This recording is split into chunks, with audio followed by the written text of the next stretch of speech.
Dans la riche tapisserie de la tradition islamique, les hadiths occupent une place primordiale.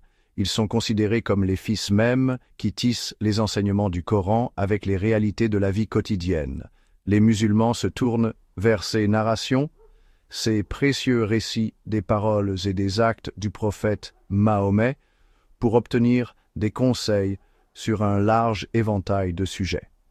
Des aspects les plus banals de la routine quotidienne aux complexités des interactions sociales et des prononcements juridiques, les hadiths servent de boussole, indiquant la voie aux fidèles. Leur importance dans l'élaboration du droit, de la théologie et de la spiritualité islamique ne peut être surestimée. Le Coran, révélé au prophète Mahomet comme la parole divine de Dieu, énonce les principes fondamentaux de l'islam. Cependant, c'est dans les hadiths que les musulmans trouvent les interprétations et les applications de ces principes par le prophète. Les hadiths fournissent un contexte, des nuances et des instructions détaillées sur la manière de vivre une vie agréable à Dieu. Ils offrent un aperçu du caractère du prophète, de ses interactions avec ses compagnons et de ses décisions sur diverses questions. En substance, les hadiths agissent comme un pont, reliant le message intemporel du Coran aux expériences vécues par les musulmans à travers les générations. Abu Huraira, un nom gravé dans les annales de l'histoire islamique, s'impose comme l'un des plus importants narrateurs de hadith. Né Abd al-Rahman ibn Sakhr au cœur de la péninsule arabique, il était originaire de la tribu des Daous. Il a passé sa jeunesse dans le paysage impitoyable du désert, loin du mouvement islamique naissant qui prenait racine à la Mecque. Ce n'est qu'au cours de la 7e année après la migration du prophète à Médine qu'Abu Huraira a embrassé l'islam. Poussé par une soif de connaissance et le désir d'être proche du prophète, Abu Huraira se rendit à Médine, la capitale naissante de la communauté musulmane. Là, il se consacra à servir le prophète et à absorber ses enseignements. Avec une attention indéfectible, il écoutait les sermons du prophète, était témoin de ses interactions et mémorisait ses moindres paroles et actions.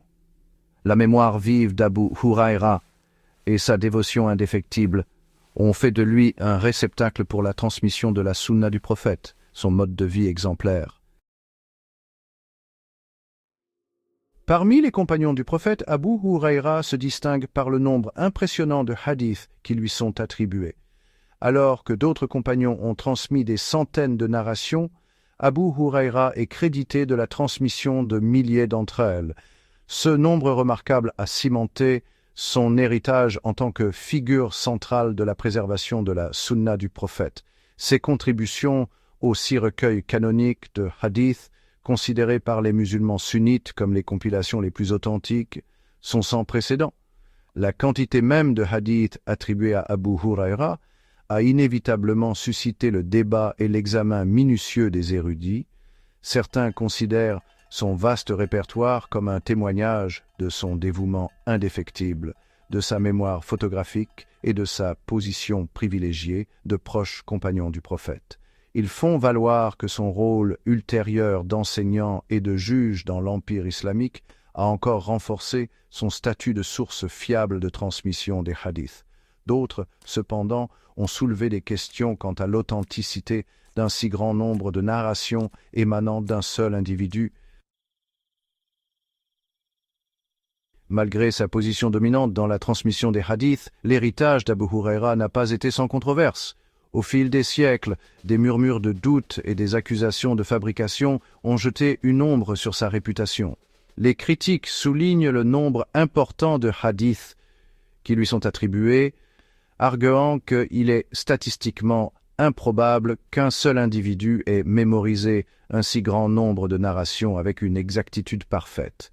Il se demande si sa proximité avec le pouvoir et l'influence n'auraient pas pu le motiver à fabriquer ou à embellir certains hadiths. Ces critiques découlent souvent de rivalités historiques et de divisions sectaires au sein de l'islam.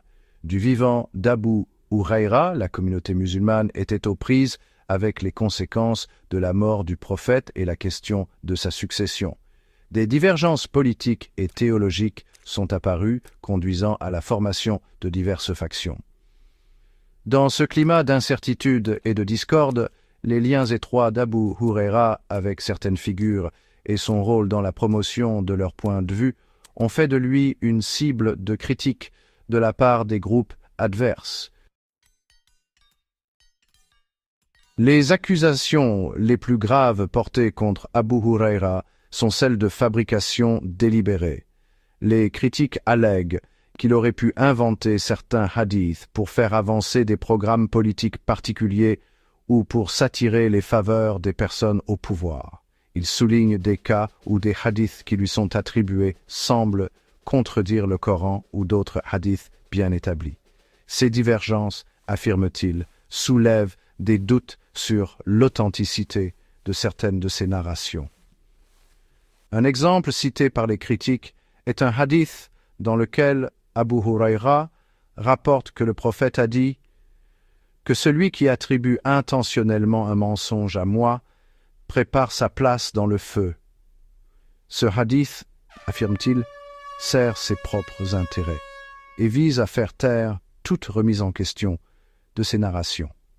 Un autre point de discorde est un hadith dans lequel Abu Hurayra attribue au prophète une déclaration sur la supériorité des Arabes sur les non-Arabes.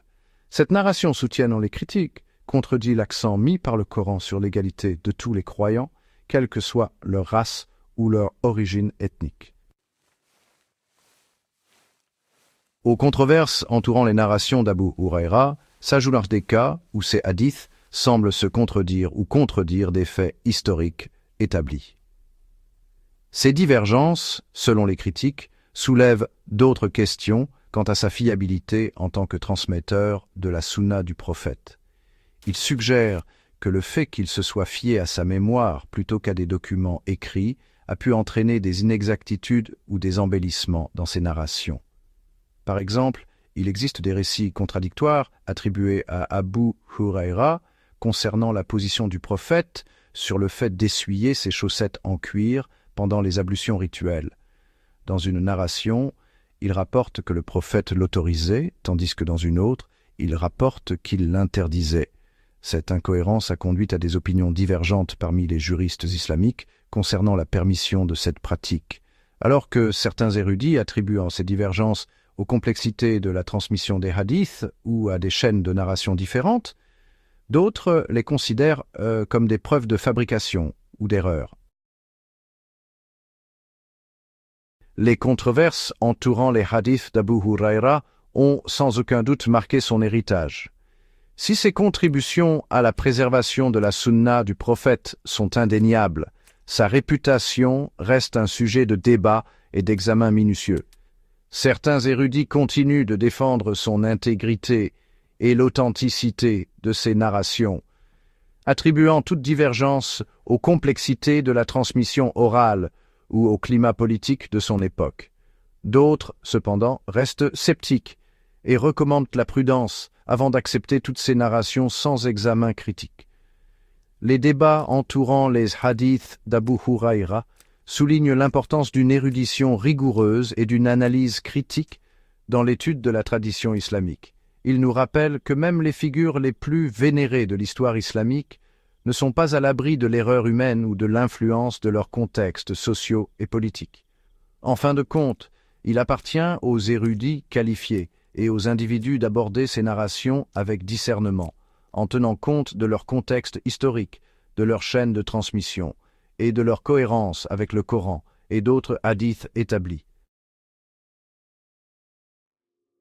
Les controverses entourant Abu Hurayra soulignent le rôle crucial de l'examen critique dans la navigation dans le vaste océan de la littérature des hadiths.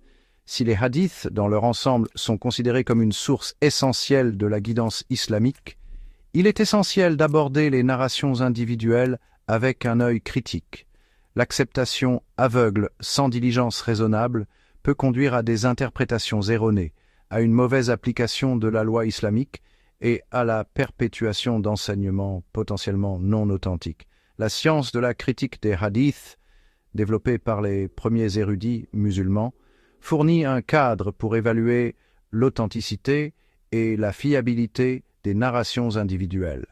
Cette discipline rigoureuse consiste à examiner la chaîne de transmetteurs pour chaque hadith, à évaluer le caractère et la mémoire de chaque narrateur et à analyser le texte pour détecter toute incohérence ou contradiction.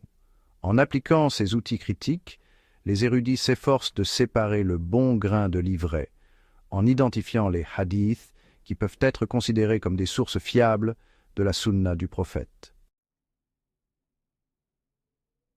Pour naviguer dans les complexités entourant l'héritage d'Abu Huraira, une perspective équilibrée est essentielle. Tout en reconnaissant les controverses et les critiques, il est également important de reconnaître ses contributions significatives à la préservation des enseignements du prophète. Son vaste répertoire de narration a joué un rôle central dans l'élaboration du droit, de la théologie et de la pratique islamique. Plutôt que de considérer les narrations d'Abu Huraira comme monolithiques ou uniformément authentiques, il est crucial de les aborder avec discernement et analyse critique. En appliquant les principes de la critique des hadiths, les musulmans peuvent identifier les hadiths qui sont les plus susceptibles de refléter les véritables enseignements et pratiques du prophète Mahomet. Cette approche garantit que la tradition islamique reste fidèle à ses sources et continue de fournir conseils et inspiration aux générations à venir.